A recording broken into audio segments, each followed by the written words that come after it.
Hello and welcome my dear students, आप सभी का स्वागत है। और हम बात करेंगे आज जो ईएमआरएस में एडमिनिस्ट्रेटिव एप्टीट्यूड का जो चल रहा था, उसमें जो चैप्टर था आपका स्टूडेंट मैनेजमेंट, उसमें बात करेंगे। Welcome to GS exam mentor, आप सभी का स्वागत है। हम डिस्कस करने वाले हैं एडमिनिस्ट्रेटिव एप्टीट्यूड में जो चैप्टर था आपका स्टूडेंट मैनेजमेंट, जिसमें हमने पार्ट 1 पार्ट 2 पर डिस्कस कर लिया था। आज हम पार्ट 3 पर आए हैं और ये इसका जो स्टूडेंट मैनेजमेंट है, इसमें ये लास्ट पार्ट होगा। ये आपका जो सेकंड चैप्टर था स्टूडेंट मैनेजमेंट का, ये कंप्लीट हो जाएगा पूरी तरह से।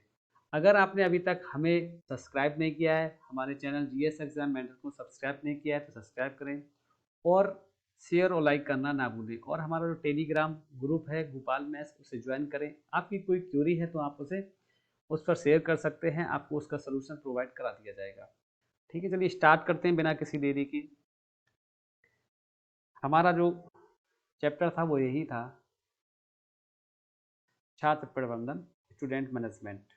इसमें हमने बहुत कुछ पढ़ लिया था। जो कुछ शेष रह गया उसे आज डिस्कस करने वाले। क्या इंपॉर्टेंट रह गए पॉइंट रह गए तो उन पर डिस्कस करेंगे। पॉइंट हमारा ये था, मानदंड और मानक, ये क्या क्या थे। मानदंड और मानक क्या है, हॉस्टल्स के मानक और मानदंड क्या होते हैं। इसमें सबसे पहले यह है कि 18 वर्ष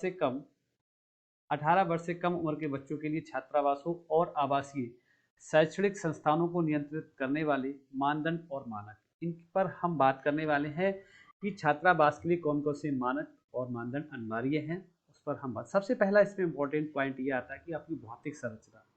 भौतिक संरचना किस तरह की होनी चाहिए। भौतिक संरचना में क्या है,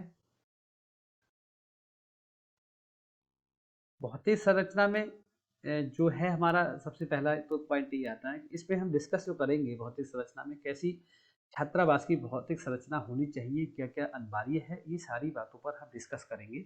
सबसे पहला तो यही है कि भौतिक संरचना के अंतर्गत क्या क्या आएंगे, कौन कौन से इंपॉर्टेंट पॉइंट है, इनसे जो क्वेश्चंस पूछे जाते हैं उन पर हम डिस्कस करने वाले हैं। इसमें प्रत्येक संस्थान में आवास निम्नलिखित मानदंडों के अनुसार होना चाहिए। जो आवास होगा, छात्रावास होगा, उसके क्या क्या मानदंड हैं वो हमें पता होने चाहिए। उनके बिना कोई भी छात्रावास कंप्लीट नहीं होगा। ठीक है नहीं, चलिए बात करते हैं छात्रावास के अनिवार्य क्या है, क्या क्या इंपॉर्टेंट महत्वपूर्ण पॉइंट हैं आपको वो देखेंगे। 10 वर्ष से कम उम्र के लड़कों व लड़कियों के लिए अलग आवासीय सुविधाएं और शौचालय। देखिए 10 वर्ष से जो कम उम्र के जो स्टूडेंट्स हैं, चाहे वो बॉयज़ हैं या गर्ल्स हैं, उनके लिए अलग आवासीय सुविधाएं और शौचालय होने चाहिए। नेक्स्ट पॉइंट आपका आता है 10 वर्ष से अधिक उम्र के लड़कों और लड़कियों के लिए अलग अलग छात्रावास। देखिए 10 वर्ष से अगर कम है तो उनके लिए अलग आवासीय सुविधाएं हो और शौचालय, टॉयलेट, बाथरूम, सारी सुविधाएं अलग अलग होनी चाहिए। लेकिन 10 वर्ष से अधिक उम्र के जो स्टूडेंट्स हैं, चाहे बॉयज हो चाहे गर्ल्स हो, उनके लिए अलग अलग छात्रावास हो। उनका जो छात्रावास है, हॉस्टल्स हैं, वो ही अलग अलग होने चाहिए। नेक्स्ट पॉइंट आपका है 11 से 15 वर्ष और 16 से 18 वर्ष। 11 से 15 वर्ष और 16 से 18 वर्ष की आयु के वर्ग के लड़कों और लड़कियों के लिए अलग बुनियादी ढांचा। देखिए 11 से 15 और 16 से 18 वर्ष के जो बॉयज और गर्ल्स होते हैं, उनके लिए अलग अलग बुनियादी ढांचे तैयार किए जाते हैं। उसके आधार पर उन्हें रखा जाता है हॉस्टल्स में, और ये सारी व्यवस्थाएं हॉस्टल के अंदर होनी चाहिए। ठीक है ना, ये कंपलसरी है। ये पूछा जाता है क्वेश्चन की जो 11 से 15 वर्ष या 16 से 18 वर्ष के आयु वर्ग के लड़कों व लड़कियों के लिए कैसा बुनियादी ढांचा होना चाहिए। एक जैसा, अलग अलग, समान, एक ही में, मतलब इस तरह से ऑप्शन आपके तरह तरह से आएंगे। तो उसमें हमारा जो ऑप्शन होगा जिसमें अलग बुनियादी ढांचा लिखा होगा, वो ऑप्शन बिल्कुल सही होगा। देखिए क्वेश्चन इसमें आपका कोई नया नहीं बनेगा, कोई नए तरीके से नहीं आएगा। जितने भी पॉइंट मैं आपको नोट करा रहा हूँ, बता रहा हूँ, तो यही वो पॉइंट है जिनसे क्वेश्चंस आपके निकल के बने आएंगे और वही आपके एग्जाम में पूछे जाएंगे। ठीक है नहीं, चलिए नेक्स्ट। किसी भी शैक्षणिक संस्थान में 18 वर्ष से कम उम्र के बच्चों के लिए अलग आवासीय सुविधाएं होनी चाहिए। देखिए अगर कोई भी हॉस्टल ऐसा है जिसमें 18 वर्ष से कम उम्र के बच्चों के लिए अलग आवासीय सुविधाएं नहीं हैं, तो वो हॉस्टल नहीं चलेगा, उस हॉस्टल में नहीं रख सकते। ये रूल होता है उसका। ठीक है नहीं, तो जो भी कोई भी शैक्षणिक संस्थान में अगर 18 वर्ष से कम उम्र के बच्चों के लिए अलग आवासीय सुविधाएं होनी चाहिए, ये कंपलसरी है। ठीक है, नेक्स्ट देखते हैं। नेक्स्ट क्या होता है, देखिए वार्डन और अधीक्षक। वार्डन और अधीक्षक वार्डन के साथ प्रदान किए गए संस्थान के अंदर के भीतर रहेंगे। छुट्टी या अनुपस्थिति होने में संस्थान का कोई भी वरिष्ठ स्टाफ सदस्य संस्थान में रहेगा और बच्चे की समग्र देखभाल की निगरानी करने की स्थिति में होगा और किसी भी संकट या आपातकाल की स्थिति में निर्णय ले। देखिए होता क्या है, जो भी अधीक्षक होता है आपका, वार्डन होता है आपका, तो उन्हें हॉस्टल के अंदर रहना है। उन्हें कहाँ रहना है, हॉस्टल के अंदर रहना है। उन्हें एक आवास मिलता है रहने के लिए, एक क्वार्टर मिलता है जहाँ पे वो रहते हैं, उनके लिए सारी सुख सुविधाएं वहाँ पे मिलती है रहने के लिए। लेकिन अगर वह छुट्टी पे जाते हैं किसी, या छुट्टी पे जाते हैं किसी कारणवश वो नहीं है हॉस्टल में, किसी इमरजेंसी काम से बाहर जाते हैं, तो उस स्थिति में ऐसा नहीं है कि वार्डन अपनी मर्जी से चले जाएं। उस कंडीशन में क्या होगा, जो भी वार्डन होगा या अधीक्षक होगा, उसका काम यह है कि जो भी हॉस्टल में, जो भी स्टाफ में वरिष्ठ सदस्य होगा, उसको वह सारी जिम्मेदारी देके जाएगा। और जब तक वो नहीं आएगा, उस स्थिति में जितनी भी पावर वार्डन को होती है, कोई फैसला लेने की बात होती है, निर्णय लेने की बात होती है, वो सारे निर्णय जो वार्डन ले सकता है वो सदस्य लेने की स्थिति में हो। इस तरह से वो उसे कहना चाहिए जिम्मेदारी सौंपी जाती है। कोई आपातकालीन आ जाए, कोई संकट आ जाए, तो उस स्थिति में वह कहना चाहिए कि निर्णय ले सके।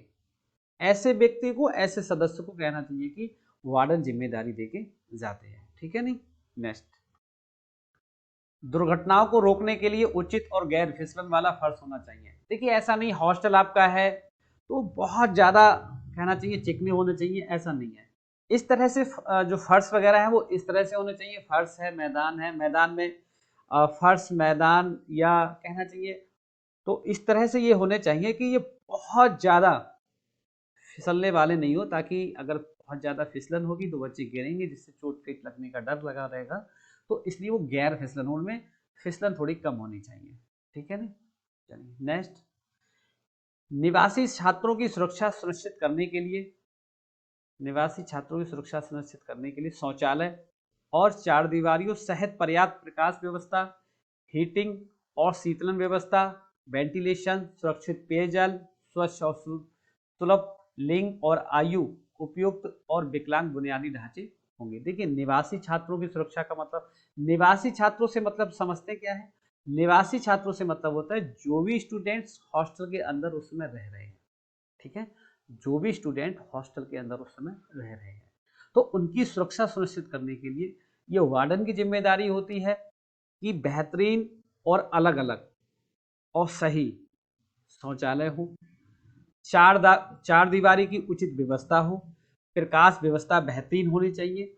और यहाँ पर कहना चाहिए कि जो प्रकाश व्यवस्था है, जैसे कभी कभी ऐसा होता है लाइट अगर लगी हुई है हॉस्टल में, लाइट चली जाती है किसी कारणवश लाइट चली जाती है, तो हमें तत्काल लाइट की व्यवस्था होनी चाहिए। जैसे जनरेटर होते हैं, इन्वर्टर है, इस तरह की व्यवस्था होनी चाहिए। अगर लाइट चली जाए तो तुरंत सेकंडों में हमारी लाइट की व्यवस्था हो सके, वहां पर जो भी लाइट है वो चल सके, है ना। अंधेरा नहीं होना चाहिए किसी भी हालत में और किसी भी मिनट में। हॉस्टल के अंदर एक मिनट भी अंधेरा नहीं होना चाहिए। पीने के लिए बेहतरीन और शुद्ध ठंडा ठंडे पानी की व्यवस्था होनी चाहिए, क्योंकि गर्मियों में शीतल जल की व्यवस्था होनी चाहिए। इसके लिए उचित व्यवस्था होनी चाहिए और शुद्ध होना चाहिए। साथ साथ में वेंटिलेशन, वेंटिलेशन का मतलब ये हुआ कि बाथरूम में जो कहना चाहिए कि आपका जो पानी होता है ठंडे और गर्म, बाथरूम में भी होना चाहिए वो, और पीने के लिए भी ठंडे और गर्म दोनों की उचित व्यवस्था अलग अलग होनी चाहिए। क्योंकि सर्दियों में क्या देखा जाता है, बहुत सारे ऐसे बच्चे होते हैं जो ठंडे पानी से नहाते हैं, उन्हें सर्दी हो जाती है, तो उससे बचने के लिए उन्हें गर्म पानी की भी उचित व्यवस्था होनी चाहिए।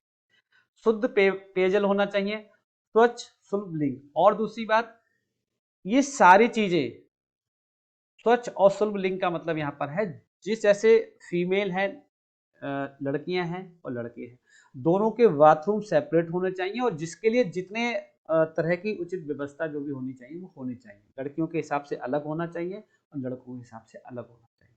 किसी भी तरह से कोई भी दिक्कत नहीं आनी चाहिए और विकलांगों के लिए भी उचित व्यवस्था होनी चाहिए। ये सारी चीजें उनके लिए भी अलग होनी चाहिए।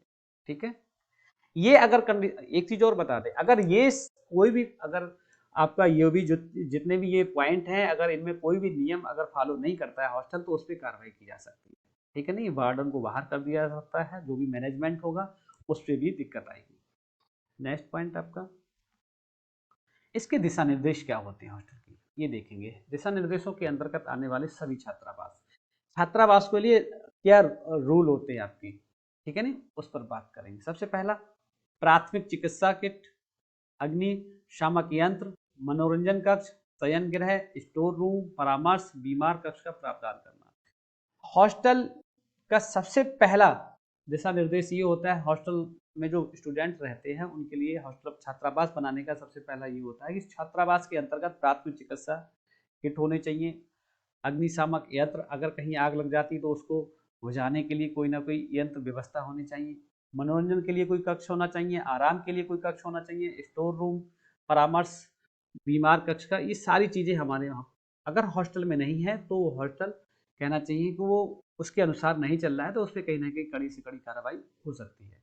ठीक है नहीं। नेक्स्ट, विद्युत प्रतिष्ठानों का आवधिक निरीक्षण करना चाहिए। मतलब विद्युत प्रतिष्ठानों का आवधिक निरीक्षण का मतलब समझते हैं आप? इसका मतलब यह है जो भी विद्युत अधीक्षक उसमें नियुक्त किया जाएगा विद्युत के लिए, तो उसकी जिम्मेदारी बनती है कि वो डेली अपना टाइम रूटीन से मॉर्निंग में या इवनिंग में किसी भी टाइम डेली वो सारे उपकरणों को एक बार चेक करें, ताकि कहीं भी कोई दिक्कत किसी वजह से ना आए। क्योंकि लाइट जाने का मतलब है बच्चों को बच्चे जो स्टूडेंट्स रह रहे हैं वहाँ में हॉस्टल में, उन्हें वो बाधित हो जाएंगे, उनकी कहीं ना कहीं पढ़ाई बाधित हो जाएगी। तो इस तरह से उन्हें ये कहना चाहिए कि लगातार डेली उन्हें अपना चेकिंग करना चाहिए। नेक्स्ट पॉइंट, खाद्य पदार्थों का उचित भंडारण और निरीक्षण सुनिश्चित करना। देखिए, खाद्य भंडारण जो खाने पीने की व्यवस्था है उसका एडवांस भंडारण होना चाहिए, उचित भंडारण होना चाहिए, और जो निरीक्षण करता वहां के हैं, जो भी स्टाफ नियुक्त किया जाएगा, उसकी जिम्मेदारी है कि उसे समय समय पे चेक करें, ताकि ऐसा तो नहीं है कि पता लगे भंडारण है नहीं, खाने पीने जो खाद्य पदार्थ वो है नहीं, और बच्चे शाम का टाइम हो रहा है या सुबह का टाइम हो रहा है, खाने बनने का टाइम हो रहा है, नाश्ता का टाइम हो रहा है, और खाने पीने की कोई जो कच्चा पदार्थ वो है नहीं, तो दिक्कत आ जाएगी, है ना। ये सारी चीजें होनी चाहिए उचित मात्रा में। नेक्स्ट, जल भंडारण के लिए आपातकालीन प्रकाश व्यवस्था की स्टैंड बाय व्यवस्था सुनिश्चित करना चाहिए। देखिए, जल भंडारण के लिए आपातकालीन व्यवस्था का मतलब समझते हो? आपातकालीन प्रकाश व्यवस्था की स्टैंड बाय व्यवस्था क्या होती है, सुनिश्चित करना चाहिए। स्टैंड बाय व्यवस्था सुनिश्चित करना चाहिए, इसका मतलब समझते हैं आप? जैसे कभी कभी क्या देखा गया है कि लाइट चली जाती है, हमारे पास इन्वर्टर है तो इन्वर्टर से मोटर आप जल नहीं भर सकते, है ना। तो उसके लिए अब बच्चे प्यासे हैं, उन्हें पानी चाहिए, और लाइट है नहीं, विद्युत चली गई, तो क्या करेंगे? इस स्थिति में स्टैंड बाय व्यवस्था सुनिश्चित करनी है। स्टैंड बाय व्यवस्था होती क्या है, पता है आपको? किसी को पता है? देखिए, स्टैंड बाय जो व्यवस्था होती है, जो जनरेटर होता है उसे स्टैंड बाय व्यवस्था कहते हैं, कि उसे तत्काल चालू करके ताकि जल का भंडारण किया जाए। ठीक है नहीं। जनरेटर को स्टैंड बाय व्यवस्था कहा जाता है। इन्वर्टर भी स्टैंड बाय व्यवस्था के अंतर्गत आता है। मतलब ऐसी वो व्यवस्था जिसके द्वारा हम तत्काल तुरंत विद्युत कहना चाहिए प्रकाश व्यवस्था को बनाया जा सके, वो सारी चीजें आपकी स्टैंड बाय व्यवस्था के अंतर्गत आती है। ठीक है नहीं। नेक्स्ट पॉइंट, सुनिश्चित करें जल भंडारण की सुविधा और जिससे बच्चे की अच्छा, सुनिश्चित करें कि जल भंडारण सुविधा सुरक्षित है, जिससे बच्चों को किसी भी तरह की दुर्घटना से बचाया जा सके।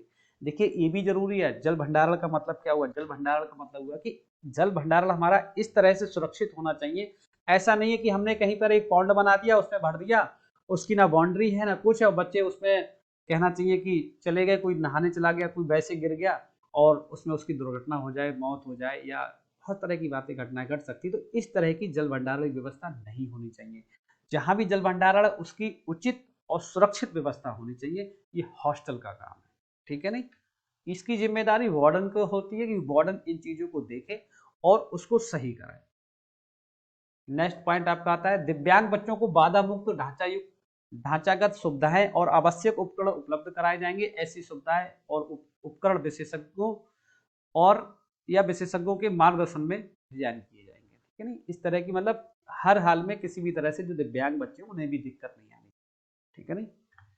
नेक्स्ट देखिए, इससे क्वेश्चन आपका बहुत बनता है, बच्चे वार्डन अनुपात क्या होता है। देखिए बच्चे और वार्डन का अनुपात ये होता है यहाँ पर 1:50, 1:50 ये वार्डन और बच्चे का अनुपात है। मतलब ये हुआ कि 50 बच्चों पर